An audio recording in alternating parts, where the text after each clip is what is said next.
Palavra da Verdade, devocional de 15 de outubro. O valor do autoexame espiritual.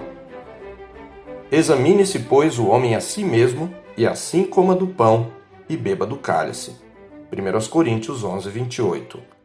Uma verdade básica do senso comum, que é válida para todas as áreas da vida, é a de que prevenir é melhor do que remediar.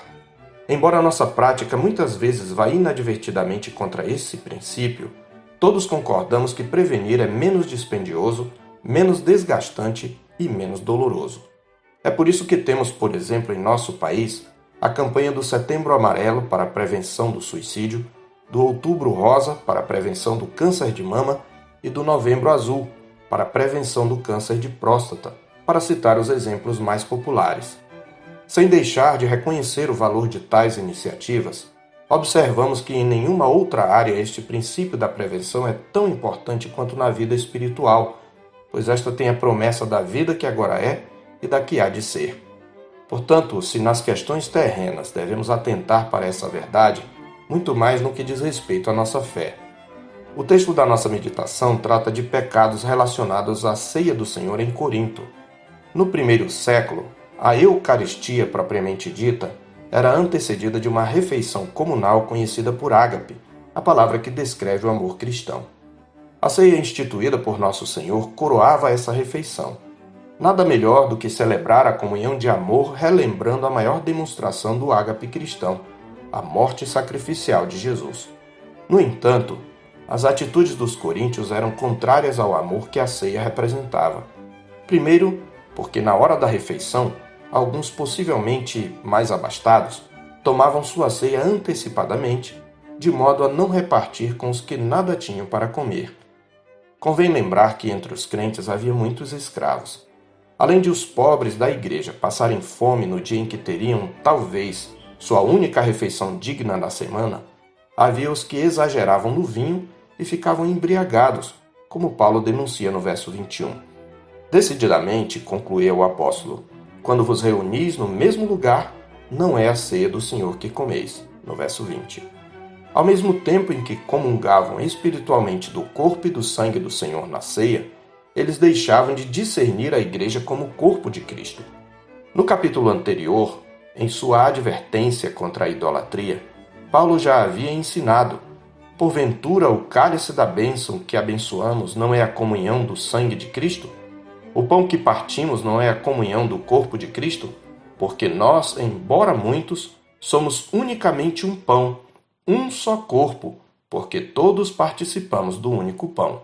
Capítulo 10, versos 16 e 17. De modo que, quando o apóstolo adverte àqueles que comiam sem discernir o corpo, refere-se à igreja como o corpo de Cristo. Pois ao cometerem os pecados de negligência para com os pobres da igreja, além de glutonaria e bebedice, eles estavam menosprezando a igreja de Deus e causando vergonha aos que nada tinham, como Paulo denuncia no verso 22. Sua falta de discernimento e amor vinha de sua participação negligente da ceia do Senhor, uma participação que deveria envolver uma séria autoavaliação. É nesse contexto que o Espírito Santo, por meio de Paulo, nos mostra o valor do autoexame espiritual. O primeiro princípio que vem à tona é que o autoexame espiritual nos livra de negligenciarmos e interrompermos nossa comunhão com Cristo e sua igreja. Como já verificamos no contexto, a ceia do Senhor é um sacramento que celebra tanto nossa comunhão com Cristo quanto com o seu corpo, que é a igreja. Assim, a palavra de Deus nos adverte de que participar da mesa do Senhor sem nos autoavaliarmos expõe-nos ao perigo de agir sem discernimento da preciosidade que é sermos corpo e família e assim desprezarmos a igreja e causarmos vergonha nos irmãos. Em segundo lugar, o hábito do autoexame espiritual igualmente evita que sejamos julgados, pois ao nos julgarmos a nós mesmos temos a oportunidade de nos corrigir. Por isso ele observa no verso 31, porque se nos julgássemos a nós mesmos, não seríamos julgados. O crente que se corrige com consistência não precisa ser corrigido. Isto também nos ensina que a disciplina não começa no conselho, perante a igreja, mas começa com o autoexame. Mas deixar de participar não é a melhor alternativa. Ele diz: examine-se, pois, o homem a si mesmo, e assim coma do pão e beba do cálice. Sendo assim, o autoexame espiritual nos permite confessar os pecados revelados pelo Senhor e assumir o compromisso de mudança, tornando-nos aptos a celebrar nossa comunhão com Ele e com os irmãos. Em terceiro lugar, o autoexame espiritual previne muitos sofrimentos, porque, embora nem todo sofrimento seja necessariamente um castigo de Deus, alguns certamente o são. Esta é a observação de Paulo nos versos 29 e 30. Pois quem come e bebe sem discernir o corpo, come e bebe juízo para si. Eis a razão porque há entre vós muitos fracos e doentes, e não poucos que dormem. Quanto mais nos examinarmos a nós mesmos, mais livres estaremos dos juízos temporais de Deus e das dores resultantes. Na igreja de Corinto, muitos haviam adoecido e outros tantos até morrido como resultado do juízo de Deus. Não temos nenhuma razão para achar que em nossos dias as coisas serão diferentes. Finalmente, o autoexame espiritual nos livra da condenação que sobrevirá ao mundo. É o que diz o verso 32.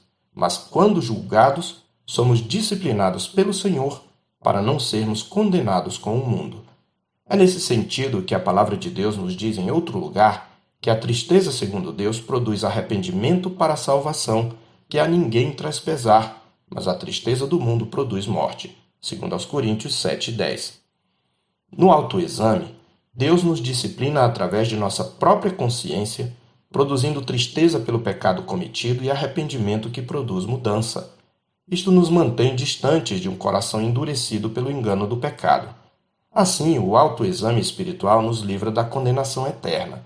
Sabemos que os dons e a vocação de Deus são irrevogáveis, como nos diz a Escritura em Romanos 11:29, de modo que o crente pode ter segurança de sua salvação eterna.